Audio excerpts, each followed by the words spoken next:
नमस्कार, जय माता की।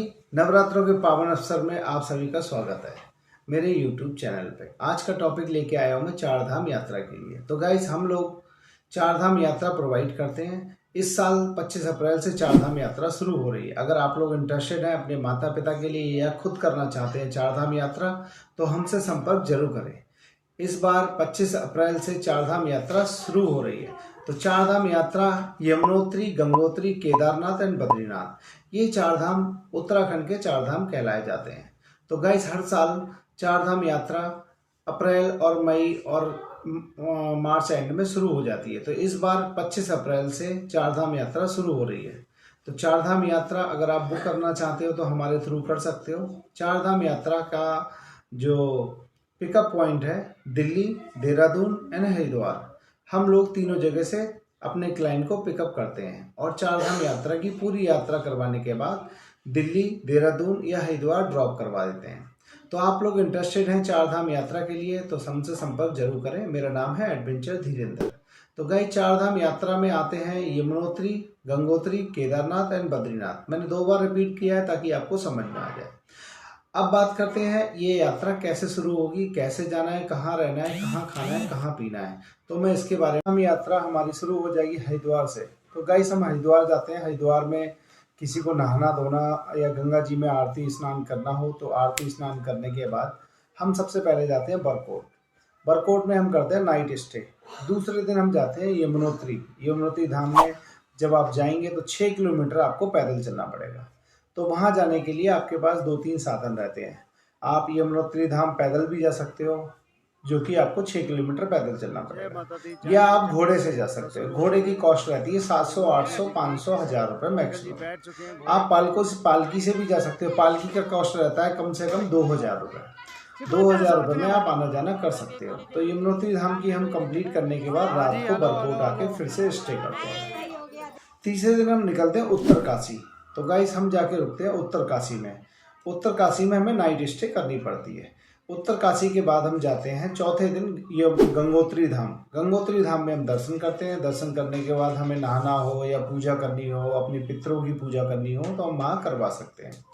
तो वहाँ से पूजा करने के बाद हम हर्षिल के साइट सीन, हमारे रास्ते में हर्षिल आएंगे। गंगा माता के बहुत अच्छे व्यू, रिवर आती हैं तो हम उनके बहुत अच्छे अच्छे वाटरफॉल आते हैं। वाटरफॉल के सीन लेके वापस उत्तरकाशी वापस आ जाएंगे। उत्तरकाशी में आके हम नाइट स्टे करेंगे। निकलेंगे दूसरे दिन सुबह 8 बजे ब्रेकफास्ट के बाद।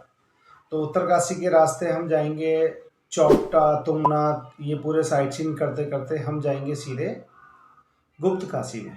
गुप्त काशी में हमारा नाइट स्टे रहेगा ताकि हम सुबह आराम से निकलें, क्योंकि पूरे रास्ते में हारे थके होंगे। तो गुप्त काशी में हम होटल में रुकेंगे। होटल हमारा रहेगा 3 स्टार कैटेगरी का। कोई धर्मशाला नहीं, कोई कैंप नहीं, कुछ नहीं। तो अगर जिसके पास हेलीकॉप्टर की बुकिंग है वो हेलीकॉप्टर से जा सकते हैं। जिसके पास घोड़े से जाना है घोड़े से जा सकते हैं। केदारनाथ यात्रा हमारी शुरू होगी गुप्त काशी के बाद। हम सोनमर्ग में भी रुक सकते हैं, गुप्त काशी में भी रुक सकते हैं, सीतापुर में भी रुक सकते हैं, रामपुर में भी रुक सकते हैं। तो गाइस, हम रुकेंगे ज़्यादातर, हमारा जो होटल है बहुत अच्छा होटल है जो रहता है हमारा गुप्त काशी में। तो गुप्त काशी में हम रुकने के बाद सुबह उठते हैं हम 5 बजे। और जिन लोगों को जाना है हेलीकॉप्टर से वो तो आराम से उठेंगे, क्योंकि हेलीकॉप्टर 8 बजे के बाद शुरू होता है। और जिन लोगों को पैदल जाना है वो निकलेंगे सुबह 3 बजे। और जिनको घोड़े से जाना है वो भी निकलेंगे 3 बजे, ताकि घोड़े वाले शाम तक वापस आ सकते हैं। और जिनको नाइट स्टे करनी है वो केदारनाथ मंदिर के पास नाइट स्टे कर सकते हैं। अगर आप लोग बोलोगे तो हम केदारनाथ ऊपर रुकने का भी इंतजाम कर देंगे और वापसी का इंतजाम भी कर देंगे। जो लोग घोड़े से जाते हैं वो शाम तक वापस आ सकते हैं। हेलीकॉप्टर वाले तो आराम से वापस आ सकते हैं, बट पैदल वाले नहीं आ सकते। इस पैदल वाले वापस इसलिए नहीं आ सकते, केदारनाथ का 22 किलोमीटर का ट्रैक है। आपदा से पहले जो ट्रैक था वो 16 किलोमीटर का था। अभी जो ट्रैक हो गया वो 22 किलोमीटर का है।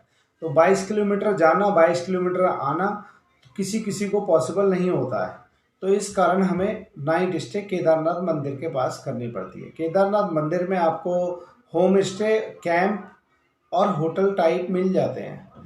तो आप चाहो तो केदारनाथ मंदिर के पास भी रुक सकते हो।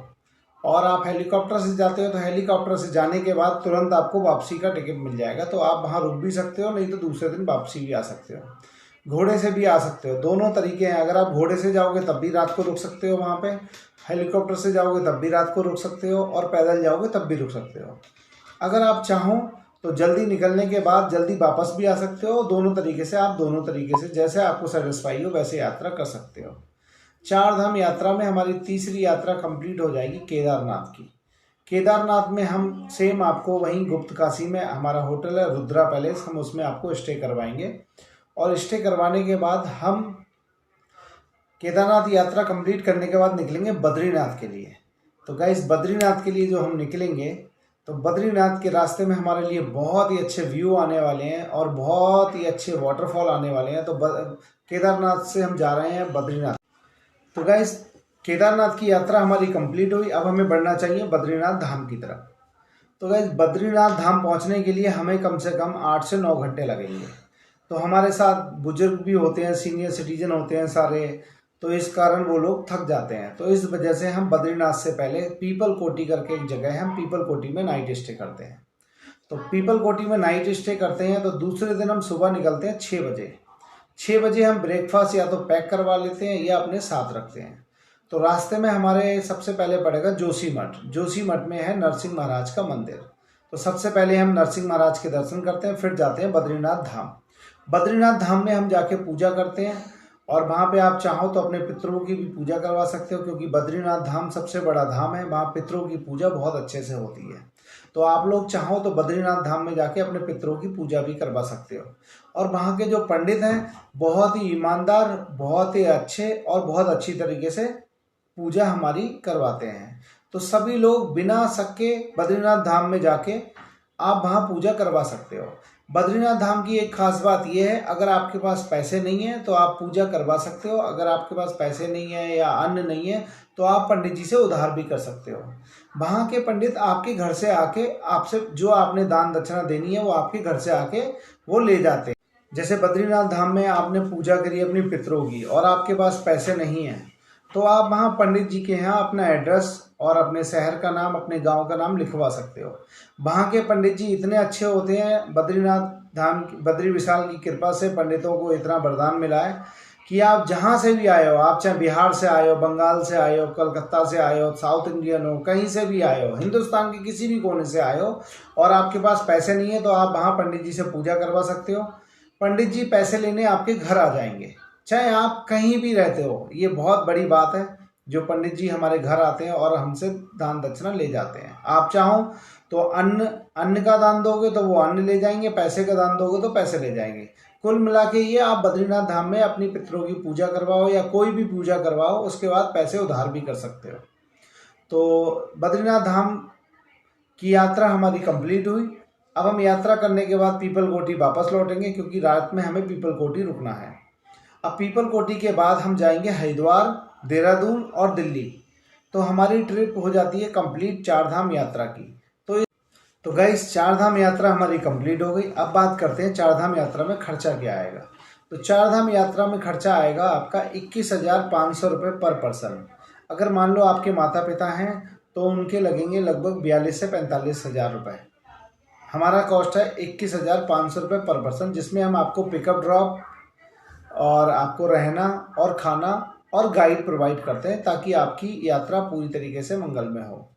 और जैसे कोई सीनियर सिटीजन है, उनको कुछ प्रॉब्लम आती है, तो हमारे पास ऑक्सीजन और हर चीज़ की सुविधाएं रहती हैं। अगर किसी क्लाइंट को कुछ दिक्कत होती है, ऑक्सीजन की दिक्कत होती है या किसी भी मेडिकल इमरजेंसी की ज़रूरत पड़ती है, तो हम विदिन 5 से 10 मिनट में प्रोवाइड कर देते हैं। बाकी भगवान की दुआ से किसी को कोई दिक्कत नहीं होती है। चारधाम यात्रा बहुत अच्छे से कंप्लीट होती है। तो मैं हूँ एडवेंचर धीरेंद्र। आपको अच्छा लगे तो मेरे चैनल को सब्सक्राइब करें और ये वीडियो को शेयर करें, ताकि लोगों को पता चले कि यात्रा कैसे होती है, कहाँ से होती है, किस बजट में होती है। और आप इस बजट से कम में भी यात्रा करना चाहते हो तो मुझे डीएम करें। आप मुझे इंस्टाग्राम पे भी डीएम कर सकते हो एडवेंचर धीरेंद्र। तो आप मुझे डीएम करोगे तो मैं आपको पूरी इन्फॉर्मेशन दे दूंगा। इन्फॉर्मेशन का कोई चार्ज नहीं है। तो आप लोग ट्रिप बुक जरूर करें। धन्यवाद। जय माता की।